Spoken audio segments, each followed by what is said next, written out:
जी, मैं डीएम साहब के पास अपनी फरियाद लेकर के आई हूँ कि रोज़ प्रतिदिन में मुझे मानसिक रूप से टार्चर किया जा रहा है। मेरे परिवार के खिलाफ में षड्यंत्र रचा जा रहा है, मेरे खिलाफ में षड्यंत्र रचा जा रहा है। और ये षड्यंत्र के सूत्रधार जो है वो आदरणीय हमारे पूर्व सांसद सुब्रत पाठक जी, जिन्होंने हमारे गेस्ट हाउस को लेकर के हमें ये कहा कि हम भूमाफिया हैं। मैं आप सब लोगों को ये बात को अवगत करा देती हूँ कि हमारी जितनी भी ज़मीनें हैं 35-40 बीघे से ज़्यादा ज़मीन नहीं, और जिसमें हम मेरे खुद के नाम पे सिर्फ 3 बीघे ज़मीन है। और 3 बीघे ज़मीन वाली महिला कैसे भूमाफिया हो सकती है? और 35-40 बीघे की ज़मीन में हम मेरे ससुर साहब, मेरी सासू माँ, मेरे हस्बैंड और मेरे देवर देवरानी 6 लोग आते हैं। इतनी सी ज़मीन में कैसे लोग भूमाफिया हो जाते हैं? जो ये बड़ा उससे कह रहे हैं कि चपुन्ना के भूमाफिया। और रही बात मेरे गेस्ट हाउस की, राधा रानी गेस्ट हाउस की, तो आज इन्हें ये पर लग रहा है कि वो हमने सरकारी भूमि में बनाया है, अवैध ज़मीन पे कब्जा किया है। तब क्यों नहीं लग रहा था जब 5 साल से उसी में दावतें खा रहे थे, भारतीय जनता पार्टी की मीटिंगें कर रहे थे, हमारा पैसा खर्च करवा रहे थे, रोज मीटिंगें हो रही थी, तब क्यों नहीं ये आपको लग रहा था? आप पूर्व सांसद के ऊपर एक आरोप लगा रहे हैं। बिल्कुल, आप भी बीजेपी के कार्यकर्ता मैं बीजेपी की कार्यकर्ता हूँ और बीजेपी में ही काम करती हूँ शुरू से लेके लास्ट तक। जब तक मेरा जीवन मुझे अलाउ करेगा, जब तक ये कन्नौज के नेता मुझे सहज भारतीय जनता पार्टी में रहने देंगे, तब तक मैं भारतीय जनता पार्टी की ही सदस्य हूँ। पार्टी में आपने इसकी उच्च पद पे लोगों से शिकायत की है?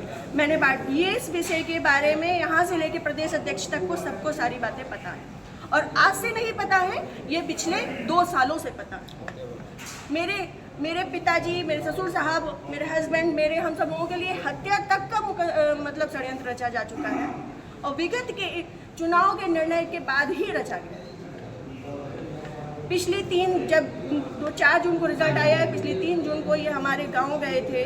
हमारे गांव जाकर के इन्होंने, हमारे राइवल्स हैं जो, उनके घर जाकर के इन्होंने 2 घंटे की बैठक रखी जिसमें षड्यंत्र रचा गया। और उसके बाद ही उसी दिन इनके एक प्रमुख कार्यकर्ता कहिए, चमचे कहिए, कुछ भी कहिए, वो जीतू त्रिपाठी, उन्होंने मेरे ससुर साहब को फ़ोन किया, जिसकी मैं रिकॉर्डिंग आप सबको भेजूंगी और चाहूँगी कि मीडिया में आप चलाएं।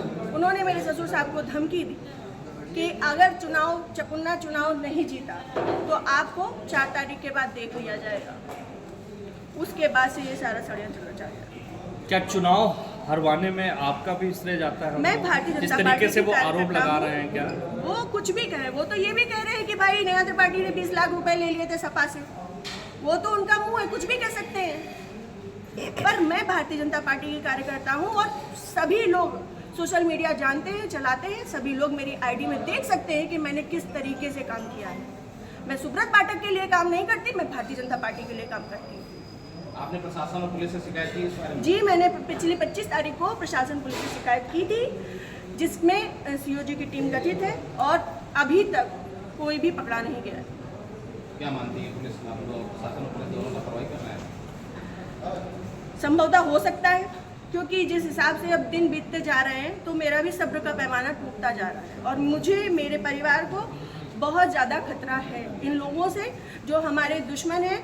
क्योंकि सुब्रत पाठक जी ने, हमारे जो राइवल्स हैं, सभी आजीवन कारावास के मुजरिम हैं। सभी आजीवन कारावास के मुजरिम हैं। मैंने इसमें लिख के भी दिया है, संदीप तिवारी, प्रदीप तिवारी, मनोज अग्निहोत्री, ये बलात्कारी केस के और आजीवन कारावास, गैंगस्टर, इन पे सब तरीके की धाराएं लग चुकी हैं इनमें, ऐसे लोगों के साथ में। और जिसको इन्होंने हम लोगों की सुपारी दी है, अखिलेश यादव उर्फ छक्की, वो इनके, हाँ, यहाँ ठटिया का ही निवासी है, गाँव झहुआ है उसका।